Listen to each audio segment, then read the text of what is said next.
¿Alguna vez se han preguntado qué es lo que convierte un libro en un libro extraño? Primeramente, que haya pocos ejemplares y a la vez que muchas personas lo quieran obtener.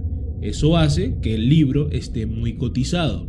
Si a eso le sumamos una pizca de misterio sobre su contenido o sobre la historia del propio libro, ya tenemos muchos de los ingredientes que necesitamos para preparar este cóctel llamado libros prohibidos. Y vamos a estar viendo 5 de ellos el día de hoy, muy interesantes, algunos muy complicados de encontrar en físico, pero aún así posible de encontrarlo en otros formatos. Si quieres más videos de Grimorios, recuerda dejarme tu like, comentario y compartir el video para que pueda llegar a más personas.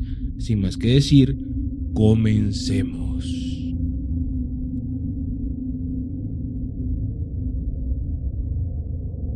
El primero de todos será el Grimorio de San Cipriano. Y es que la figura de San Cipriano es realmente bastante curiosa, pues antes de convertirse al catolicismo y ser obispo de Antioquía, también fue mago. La vida de San Cipriano, que vivió en el siglo III, se recopila en diversos textos desde finales del siglo XVI, como la que redactó el jesuita Pedro de Rivadeneira. Según cuentan, San Cipriano nació en Antioquía, en el seno de una familia acomodada y por supuesto muy culta. Por su condición pudo viajar por Grecia, Egipto y la India, en donde aprendió sus afamadas artes mágicas. A la edad de 30 años, todo según los relatos de su vida, por cierto, recopiló todos sus conocimientos mágicos en un libro y luego se convirtió al cristianismo. El libro, que se le atribuye, se comenzó a difundir alrededor del año 1849, a partir de una edición que decía que estaba sacada del manuscrito del Santo. Según dicha edición, el manuscrito estaba escrito en castellano y en portugués, y además de enseñar numerosos hechizos y conjuros, incluso cómo realizar un pacto con Satanás, especialmente realizados por los musulmanes, señala lugares en donde se pueden encontrar tesoros. Existen muchísimas historias de aventureros del siglo XIX que se dedicaron a buscar estos tesoros. En la lista de lugares que incluían 174 tesoros ocultos en Galicia, quizá no haya habido nunca un libro más buscado desde el siglo XIX, ni que despertase tantas pasiones.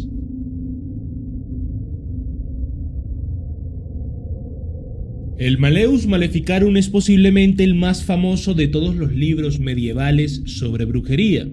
También conocido como el Martillo de las Brujas o Hexenhammer, fue escrito en 1486 por, curiosamente, 2 monjes dominicos e inquisidores. Se convirtió en el manual indispensable para la Inquisición en su lucha ficticia contra la brujería en Europa. A pesar de eso, acabó siendo colocado en el Index como libro prohibido en 1490. El Malleus Maleficarum no solo afirmaba la existencia de las brujas, sino que ayudaba a identificarlas, recogiendo ejemplos y anécdotas sobre personas herejes, especialmente en las zonas aledañas a Alemania. El libro siempre ponía la lupa sobre las mujeres, curiosamente, y fue más extendida su lectura en las zonas protestantes tras el Concilio de Trento que en las católicas, zona en la que incluso se negaba que fuera escrito por verdaderos cristianos. Con la llegada de la imprenta, entre el siglo XVII y XVIII, fue el segundo libro más vendido después de la propia Biblia. Quizás este texto haya sido el causante de aplicar las penas de hoguera a los condenados por brujería y otras horrendas torturas.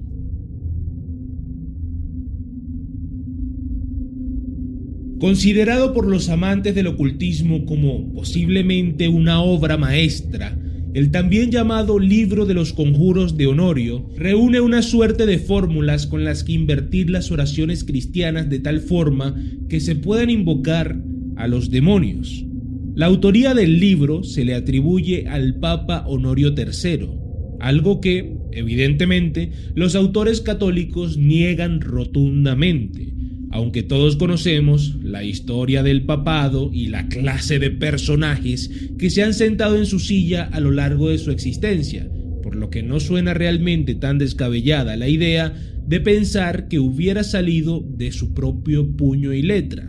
Es más, es tanto el nivel que tiene el libro, que está escrito en latín y es muy exacto en cuanto a la liturgia cristiana, que realmente no pudo haber sido escrito por alguien ajeno a la iglesia. El Papa Honorio III fue uno de los que persiguió a los albigenses en la cruzada contra los cátaros.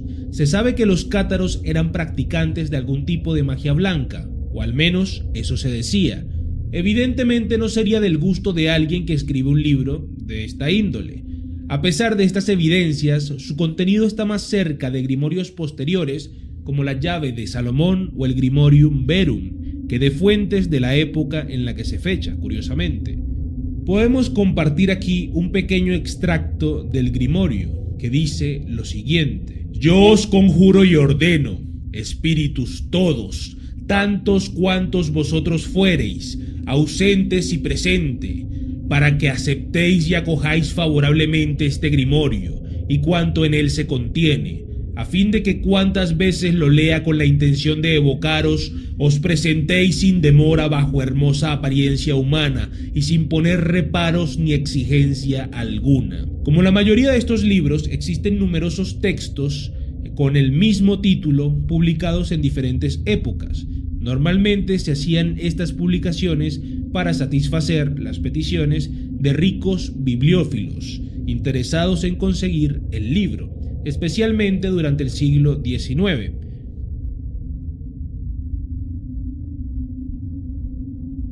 El De Masticatione Mortuorum in Tumulis, o la masticación de los muertos en sus tumbas, es una obra escrita por el filósofo y pastor luterano Michael Ranft en 1725 y 1728, hombre de la Ilustración que trató de encontrar una explicación científica al vampirismo. El autor investiga un caso de vampirismo en Hungría, mientras habla de cómo los muertos devoran a otros muertos o cómo el mismo Satán se pasea por los cementerios, que según él no son lugares de descanso ni mucho menos de paz.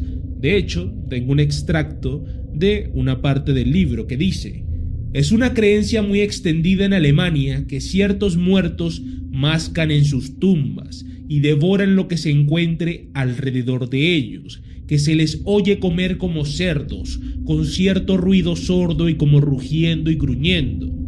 De este libro surgen las costumbres de enterrar a los muertos al revés, poner monedas de plata en sus ojos, piedras en la boca o incluso clavar alguna que otra estaca en el corazón de algún muerto para evitar que se volviera a levantar. Todo el libro es una especie de tesis sobre el vampirismo, aplicando lo más importante en la época, el sentido común. Con la razón atribuye el crecimiento de uñas y pelo en los cadáveres a las propiedades del suelo en donde se entierran. También comenta otros libros que ha utilizado como fuente para explicar otros fenómenos, como el de los muertos vivientes, zombies y vampiros que se paseaban en el siglo XVIII, por decirlo de alguna forma. Es un libro realmente interesante.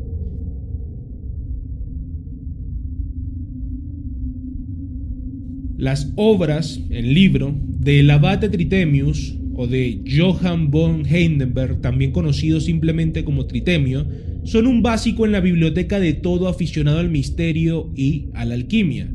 Este monje alemán era un erudito, hechicero y maestro de alquimia. Existen alquimistas que han escrito tratados posteriormente, como Paracelso o Agripa, que aseguran ser discípulos de Tritemio. Prolífico escritor, redactó tantos textos de tipo religioso como tratados de astrología, historias, y alternó con la magia y la química o alquimia en la época. El libro que más fama ha ganado a lo largo de la historia es el que hablaré en este momento, la Estenografía, o Ars per occultam scripturam animi sui voluntarem absentibus aperiendi certu. Este texto fue publicado originalmente en 1500. Hay una edición del año 1606 publicada en Frankfurt del Meno por Matthias Becker, que pasó directamente al Index Librorum Prohibitorum, es decir, al índice de libros prohibidos. El libro plantea la hipótesis de que se puede transmitir información codificada a distancia utilizando espíritus, algo así como enviar un correo electrónico espiritual, pero con fantasmas. ¿Pudiera ser que el abad hubiera descubierto la onda corta o algún sistema de comunicación a distancia? Es una posibilidad, pero el método de codificación de la estenografía es, en su gran mayoría, la sustitución de letras por números, algo muy básico en temas de criptología.